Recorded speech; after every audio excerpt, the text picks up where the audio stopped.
he said, swim like Nick, because he saw a video of me swimming. Now it's in my backyard. Fast forward now to 2017, April, speaking in front of the 10th government that I'm able to address. Everyone but the president on national live TV. I was able to talk about my faith. I was able to talk about personal things on that matter. And without even mentioning about special needs children going to school, they instigated 21 days after I was there, the law to allow for the very first time special needs children all across Ukraine to go to school for the very first time.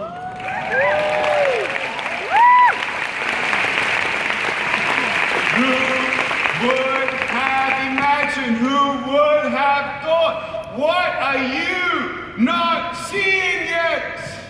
I'm not asking you to make something up because you can't make this up. You can't make it up that a God without arms and legs can be hands and feet of love, hands and feet to instigate purpose and hope around the world. No way. Number 3, ready? You don't know what you can achieve until you try. And then we said the 4th one already. When you fail, then try again. Here's number 5 and 6. Are you ready, Isogenics? Everyone got 3 and 4? No. No. Or 2. Do you want me to repeat it? Yes. Number 1, attitude and gratitude. Number 2, what was that one? Good. Number 3, you don't know what you can achieve until you. Number 4, when you fail, you will try again. Number 5 and 6, obstacles are opportunities. I got like 5. Woo! I'll say it again. Let's try to get 1,000 ready. Obstacles equals opportunities. Number 6, failure is education. Yes! I like that we can get excited about that. If you're not excited yet, I'll get you excited about it later. Number 7. Are we on number 7? What? Some of you don't have that one? Good. Dream big. And then put 2 letters on the end. ER. Bigger. In Australia, you say bigger. Everyone say bigger. Everyone say bigger. It's funny here in Nashville. In Australia, you'd say, how you doing? How you doing? 4 syllables. In California, they'd probably say 2 sentences about how they feel and preempting and prefacing the question. And then they say, well, how are you doing? In Nashville, you got, how y'all? 2 syllables. I think I belong in Nashville. Are you ready? Ask your neighbor, are you ready? Ready? Take a deep breath in and out. You will never believe who the person was who made me think for the very first time to be a speaker. It wasn't my mom, and it wasn't my dad, and it wasn't even a close friend of mine. I was 17 years old, and I was a member of the student body at high school. They called me a prefect. I had a badge. And one day, the janitor at my high school, 61-year-old Arnold, who was cleaning the restrooms, looked at me one day, and he said, Nick? And I said, yes, Arnold? He said, you are going to be a speaker. And I said, come again? He said, you are going to be a speaker. And I said, no, I'm not. What are you talking about? Speaking, what do you mean? Well, you're going to get up in front and speak and share your story. I'm like, I don't have a story. He said, yes, you do. I said, no, I don't. He said, why don't you speak at that club that meets on every Friday at lunchtime? Do you know that club? I said, yes. He said, why don't you go there? I'm like, no, I'm fine, thank you very much. And I walked away. The next day, he looks at me and he says, "Dad!" It's far away. "Speak!" And I said, "No!" And I walked away. Next day, I look at him, he looks at me, I start walking away. He starts running after me. Like, this guy's relentless. After 3 months, he twists my arm and he puts me in front of 6 students. I'm freaking out. I just wanted to get rid of him. He just annoyed me so much. Fine. All of a sudden, the girl starts crying while I'm speaking.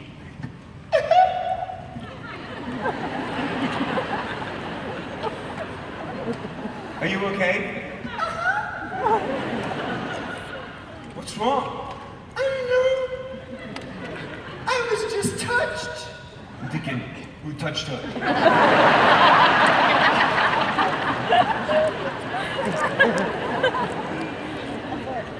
Then they say, "Can we have your number?" I'm like, "Why do you want my number? So we can call you." I said, "For what?" "To speak again." I said, "Okay." Started getting calls, this youth group, this church, this organization. I did about 12 speeches between ages 17 and 19. And one night I came home and my mum was waiting for me, and they call me Nicholas when they're very angry at me. I came home, said goodbye to the people who took me home, and my mum said, "Nicholas!" I said, "Yes, Ma." "We got to talk." So we went further into the house, and she's pacing like this. And I'm like, what happened? What did I do? I don't know if I did anything wrong. She's looking at me. "I want to know what is going on. I don't want you to lie. I want to know the truth, and I want to know it now." I'm like, "Okay, what's wrong?" "I don't know. But these strangers, I never seen them in my life. They pick you up, they take you in their car, you go for a couple of hours, and you come back, and you're smiling and they're crying. What's going on?" And I said, "I'm speaking." She says, "What do you mean you're speaking? What are you speaking about?" I said, "My story?" She says, "You have one?" I said, "I think so." She says, "Is this a job or a hobby?" I said, "It's a job." She said, "Do they pay you?" I said, "No." She said, "Then it's not a job." Listen to your father, you finish your double degree in accounting and financial planning, you stick to what he said, and after you graduate, you can do whatever you want. I said, "Cool." I still did on the side some speeches, and once in front of 300 sophomore students, I'll never forget it, 2002, around April or May, in Brisbane, at a high school, I got up and I spoke, and within 3 minutes, half the girls were crying. And one girl in the middle of the room started weeping, and she came on my shoulder and she said, "Thank you, thank you, thank you. No one's ever told me that they love me. No one's ever told me that I'm beautiful the way that I am." 6 to 12% of American teenagers have already attempted suicide. In our anonymous surveys that we've done across 8 different states in 290 schools, 40% of the attempted suicide is because of a broken home, an abusive situation, and 40% because of bullying at school. Those stats and proportions of reasons for teenagers who are giving up has remained the same for the last 8 years. And when I looked at this girl and she looked at me and I looked at her soul, they say that the eyes are the window to the soul. When you look at somebody, don't look at their nose, don't look at their lips, don't look at their breasts, don't look at their hips or their legs or their shoes look them in the eyes. And when you look them in the eyes, believe it or not, you're acknowledging them. Not how they look, because this is not how I look. If you acknowledge me, you'd acknowledge me different until you look me in the eyes. We've got to get out of that habit and look people in the eyes. "How you doing?" "I'm fine." That's when you say, "No, really, how are you doing?" Say, "Anything I can do for you, any way I can encourage you. Want me to text you, call you?" We all need help sometimes, don't we? We all need a friend sometimes, don't we? Especially in the difficult times. How good is it to have a good, trustworthy friend? Are you a friend for someone? When I saw this teenage look me in the eyes, this teenager, I knew her life changed forever. And I knew I was born to be a speaker. And when I told my parents, they thought I was crazy. And my mom's like, so do you know any speakers that make a living? I said, no. She said, do you know anything about speaking? I said, no. She said, do you have anything that you can speak about? I said, bullying. She said, well, everyone speaks about that already. What are you going to speak about? And how are you going to get there? Are they going to pay for you? I don't know. I had no idea. How are you going to get invitations? Remember, this is 2002, so there was nothing called YouTube. Yes? I didn't have a website. I just started with business cards and cold calls. Cold, freezing calls. Because I had zero idea what I was doing. But I knew, I didn't care. The process of that purpose, when you know what you want to do in your life and you know why you're doing what you're doing, instigating that maintenance and sustenance called purpose. One step, one step, one step. What if I fall down? You get back up. What if I fail? Well, I'll learn from my failure. Well, you don't know anything about marketing. Great, it's an opportunity to learn. I hate books. I don't like reading books. I've read maybe 14 books in my life. 5 of them were mine. They were pretty good. But I started from scratch. Everyone say zero. Everyone say zero. So I called my first school, got a big phone book out, big phone, like this. And I'm looking through, and I'm just cold calling. Hello. Hi. My name is Nick, and I'm a speaker. And I was wondering if I could come, please, to your school. No, thank you. Hung up the phone. Isogenics, is that a failure or success? Success. You want to talk amongst yourselves? I'll ask it again. I called the school to invite myself over. They said no. Isogenics, failure or success? Success. Failure. It's a failure. Isogenics, is it okay to fail? Yes. Isogenics, is it okay to fail? Yes. Thank you for that conviction. When you fail, are you a failure? No. So what did I do? Did I call the same school back? No, I called another one. Hello? Hi, my name is Nick Vujicic and I have no arms and legs. She said, what?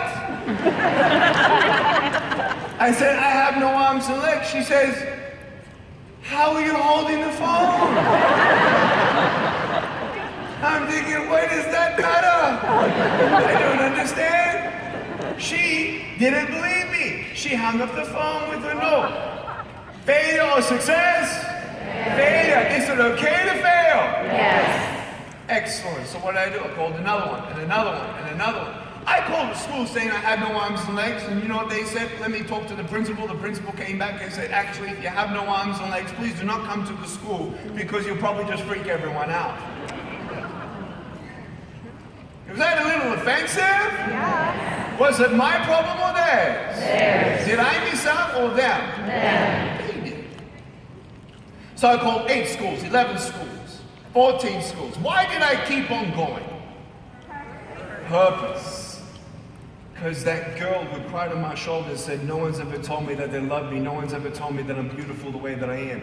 That's my purpose. When I was going through my teenage years and I was still trying to figure out, am I ever going to get married? Am I ever going to find purpose in my life? Am I ever going to find joy and love and peace and strength and faith. No way. I never thought I would do it, but you know what I did with that little bit of faith? I put an African orphan, a photo of an African orphan I've never met, probably would never meet here on earth, and I put it on my mirror. So every time I look in my mirror, I don't think about the negative things of what I did wrong and what I should have done and what people did to me that they shouldn't have done yesterday. But I look at that orphan and I say, today is a day that's going to pass. And today that's going to be a day that passes is a day closer to me helping an African orphan in Africa.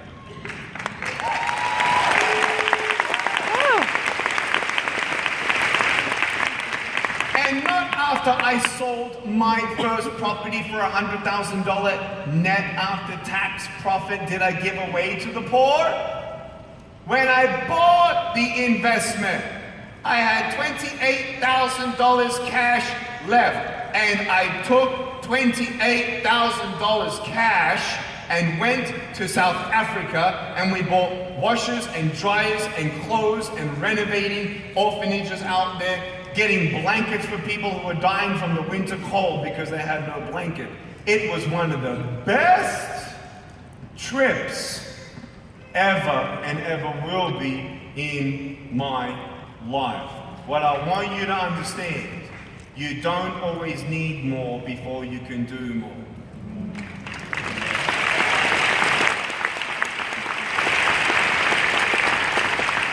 Saving a life, that's the purpose for me, helping them find purpose and faith and hope. For me, I'm ready to fight that fight. I'm ready to tackle as many obstacles as possible or needed to get there. If I am ready to do something successful, then get ready to fail, because there is no one on earth who ever did a great thing successfully without embracing failure as the journey. Don't let those voices say, you're a failure, you're ugly, you'll never do good, you'll never get there. You get that out of you, you shake it off, and you leave that there, and you move forward. Leave what's behind and press forward. It's a new day, and it's a day closer to your goal. Are you with me, ICJs? So then I called 20 schools, 29 schools, 38 schools, 43 schools, 52 schools said no. And every time I got a no, I got better and better and better and better. And my 53rd phone call.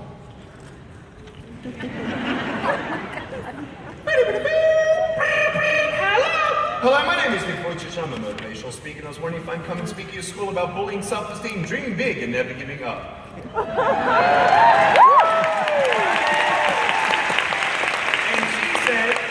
Okay, and I'm like, now what do I do?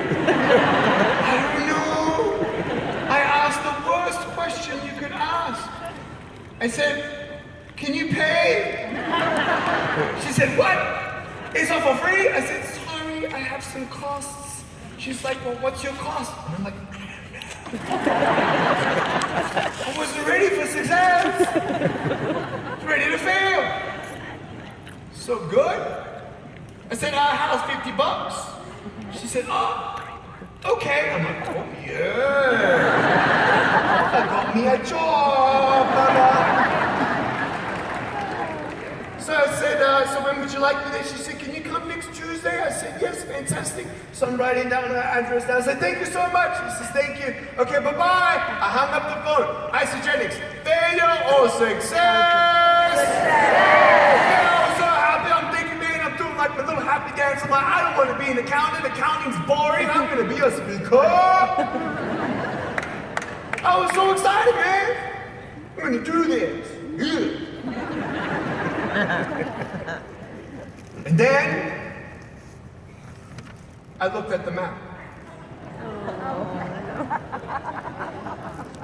In 2002, GPS was non-existent.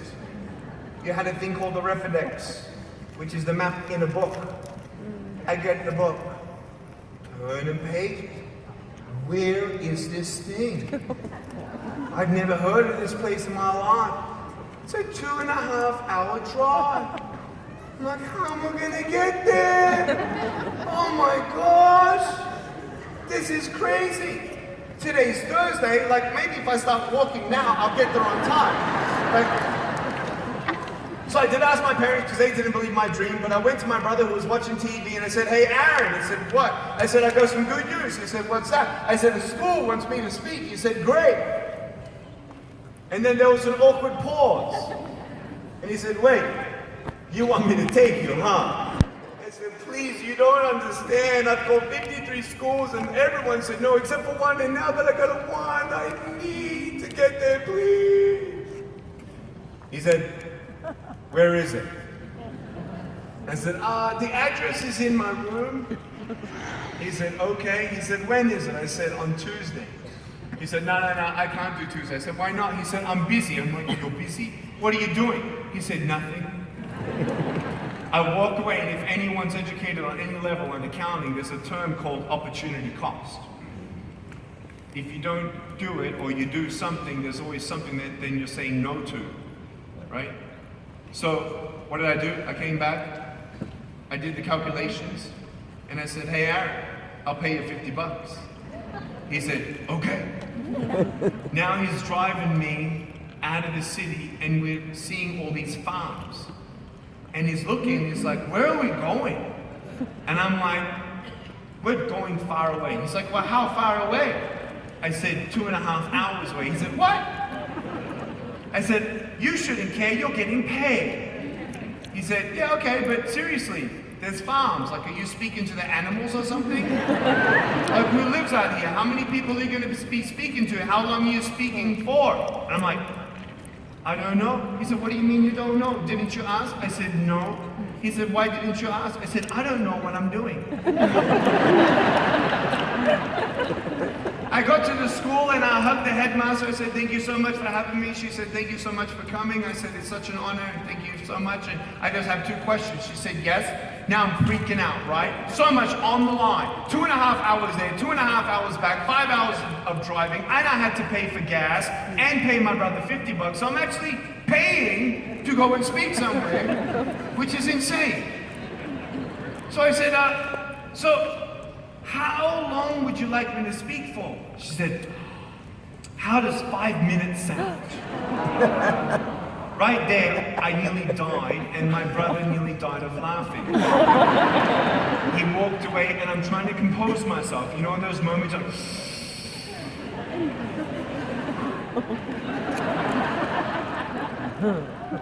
It's okay, maybe it's a big crowd. That'll be good, right? 5 minutes, right? That'll be a good experience. I said, so how many people are going to be there? She said, oh, we're so excited. We have all of our leaders, 10 of them. And I'm like, this is ridiculous. That's it. In my head, war in my head. You're dumb. You're stupid. Why didn't you ask that? You're silly. You're crazy. You are going to be an accountant and you're going to be stuck in a 9-to-5 job. You will never be able to be a speaker. This is crazy and terrible. All that happening while I'm trying to instigate hope to 10 students for 5 minutes. It was rough. I got off stage, I got my $50, gave it to my brother, we stopped for gas, he's driving home and he's driving. I said, don't tell mom and dad. He said, okay. I get home and guess who sees me? Mom. Hey Nick, how was the speech? And I said, it was good, Mom. And I walked away. Went into my room, didn't come out for dinner.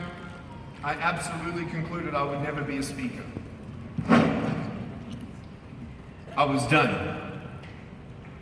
Went to sleep, bitter, angry, beating myself up. In the morning, very early for a 19-year-old, 8:30, my phone rings.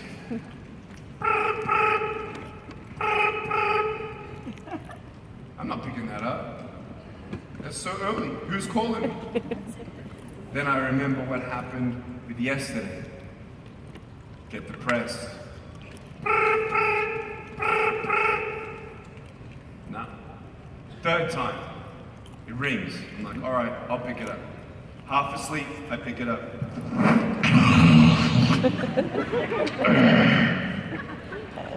Hello? Hi, is this Nick Vujicic, a motivational speaker? Yes, hi, good morning, how can I help you? She said, do you talk about bullying? I said, yes. She said, we heard you were excellent. I said, oh, thank you so much. She said, we just had this and this happen at our school and we really, really need you and we'll pay for you and we'll help you out and we'll do whatever we need. Just tell us. We just don't know how one thing happens. I'm like, what's that? She said, well, you're so good, you must be so busy. How do we ever get on your schedule? And I said, let me check my calendar. So I got my calendar out, and it's a book, and it's a blank page, and I flip it, and a blank page, and a blank page, and I let her think that I'm actually really full. And then I said, well, how about next Friday? And she said, oh, awesome. I said, I just have 2 questions. And you know what she answered? How does 20 minutes sound in front of 500 people for $150? I said, wonderful. Every time I spoke, I got another school and another school and another school, and I've been able now with no marketing dollars.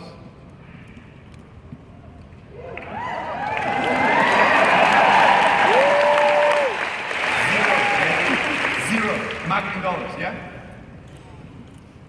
35,000 invitations. Unfortunately, got a no from our team because my calendar is full.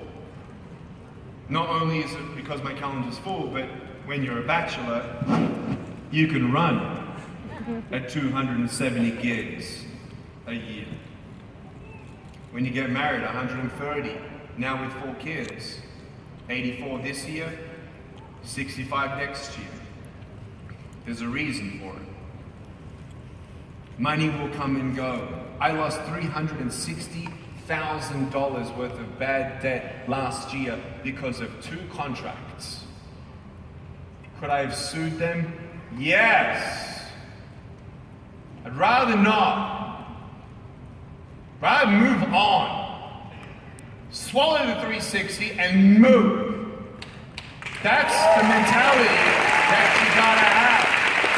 When you go into negativity, you're stuck. Some of you are stuck and you don't even know that you're stuck. Stop getting stuck. Stop getting stuck on how what worked before is now not working now. And then sometimes we blame other people. Well, I need this and I need this and it's them and it's not me and it's technology and it's the millennials.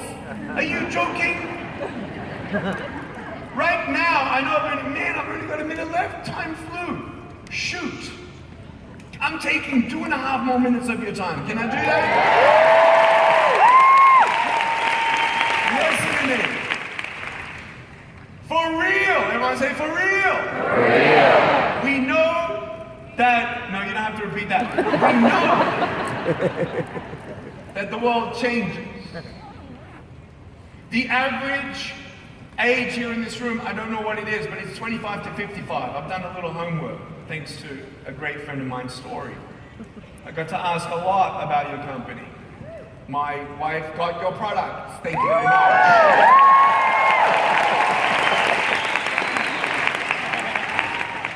Happy wife, happy Life. You know what's really exciting? Sad, but then the exciting part. Can I tell you the sad part first? I want you to understand this. 154 million Americans are currently employed.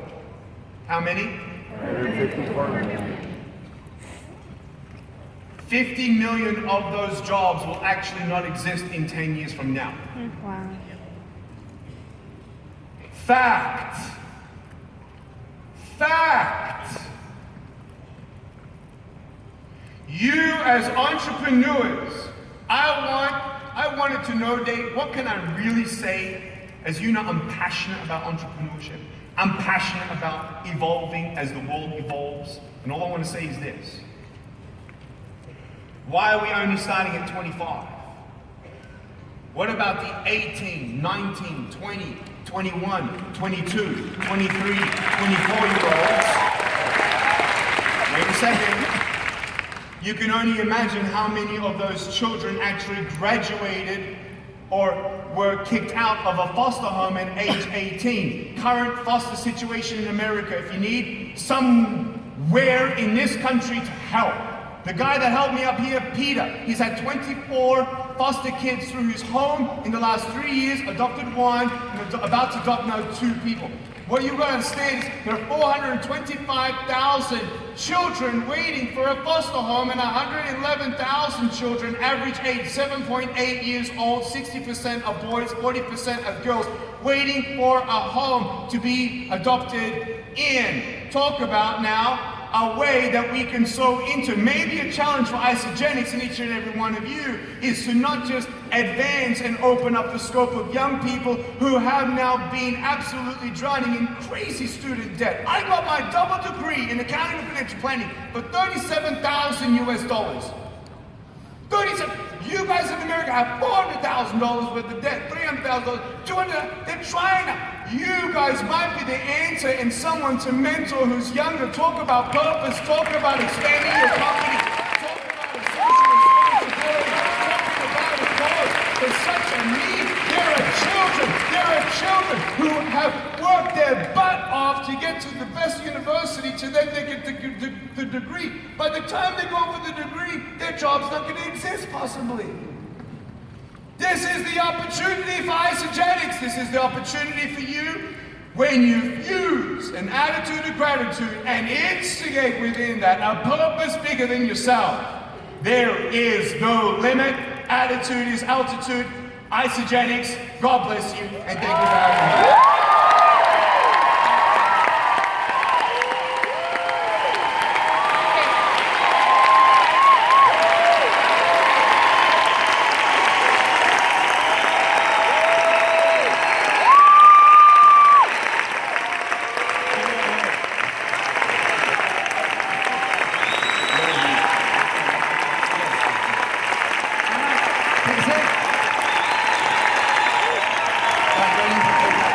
So we're going to keep Nick around for